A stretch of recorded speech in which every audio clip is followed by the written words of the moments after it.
আসসালামু আলাইকুম। আসমানি চিলেকোঠা ব্লগ চ্যানেলে সবাইকে আরও একবার স্বাগত জানাই। আশা করি আল্লাহর রহমতে সবাই ভালো আছেন। আমরাও আলহামদুলিল্লাহ ভালো আছি। প্রতিদিনের মতো আরও একটি নতুন ব্লগ নিয়ে আপনাদের মাঝে উপস্থিত হলাম। যদিও বা আমার ব্লগটির প্রসঙ্গত কারণ যেটা সে অনুযায়ী আমার ব্লগটি আপলোড দিতে একদমই দেরি হয়ে গেছে বলা যায়। কারণ ঈদের খুবই সামান্য কিছু প্রস্তুতি নিয়ে আমার এই ব্লগটি আমি তৈরি করেছি, যেখানে সবাই ঈদ ব্লগগুলো আরও গত এক সপ্তাহ আগ থেকে শেয়ার করে আসছে। আসলে দেরিতে হলেও আমি ব্লগটি শেয়ার করবই এমনই চিন্তাধারা ছিল মাথায়। আসলে আমি ব্লগ চ্যানেলটি তৈরি করার কারণ এখনো পর্যন্ত না জানালেও আজকে বলতে হচ্ছে, আমি চ্যানেলটি কিন্তু শখের বশেই খুলেছি, যেহেতু আমার সংসার জীবনে একটু হাঁটি হাঁটি পা করে এগিয়ে যাচ্ছি। তো আমি চাচ্ছি যে ওই বিষয়গুলো একটু কোথাও আবদ্ধ রাখতে, ডায়েরিতে লিখে রাখতো আগে মানুষ। তো এখন যেহেতু যুগ অনেক আপডেট, তো লিখে রাখার বদলে কিন্তু আমরা এগুলো চাইলে ধরেও রাখতে পারি ভিডিওর মাধ্যমে। তো সে চিন্তা থেকে আর কি আমার চ্যানেলটা ওপেন করা।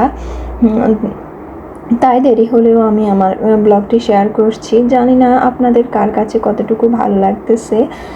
তো ঘরের ভিডিও ঈদ উপলক্ষে যে সাজানোটা, ওটাও আমি এত একটা খুঁটে খুঁটে ধরে ধরে দেখাতে পারছি না। আসলে আমার ওভাবে দেখানোর মতো আমার বাসায় তেমন কিছুই নেই। খুবই ছোট একটা বাসায় আমি থাকি। এটা হয়তো আমার চ্যানেলের নাম অনুসারে কেউ এতক্ষণে ভেবে নিয়েছেন বা কেউ আন্দাজও করেছেন।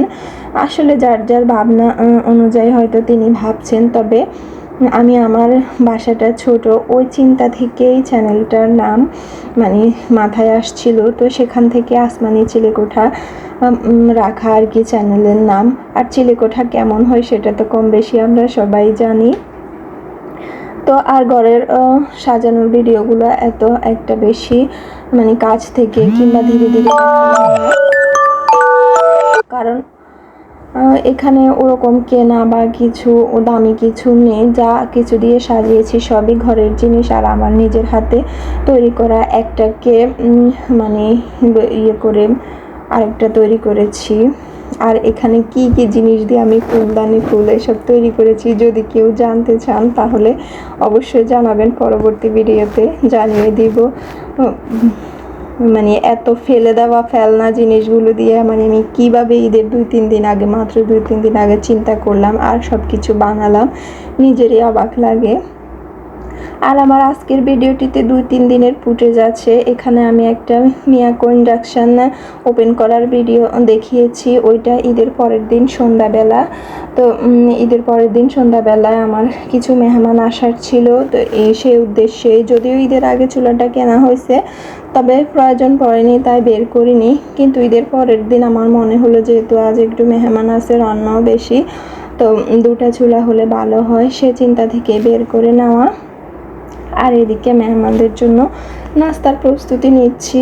আসলে এখানে দেখানোর মতো তেমন কিছুই নেই। আর যেহেতু আমি এরকম কাজগুলা আগে কখনো মোকাবেলা করিনি বা কখনো করতে হয়নি, সবই নতুন অবস্থা। তার মধ্যে আবার ব্লগিং এর জন্য ভিডিও করা সম্ভব হয়নি, যতটুকু পেরেছি আর কি।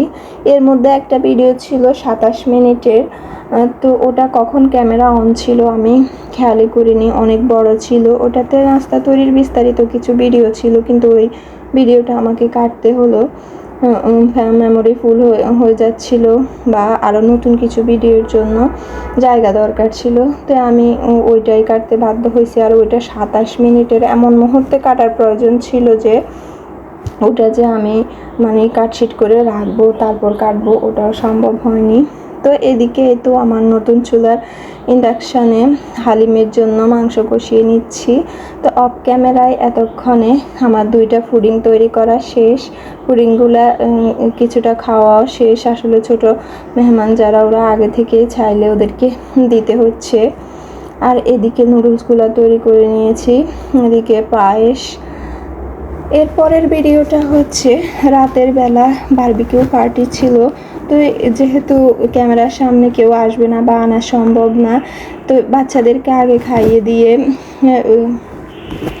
নিরিবিলি মুহূর্তটা আমরা বড়রা উপভোগ করেছি। আর এদিকে আমি আওসাফকে খাচ্ছি, আর ওর বাবা কখনো ভিডিওটা করে নিচ্ছে আমি খেয়ালই করিনি।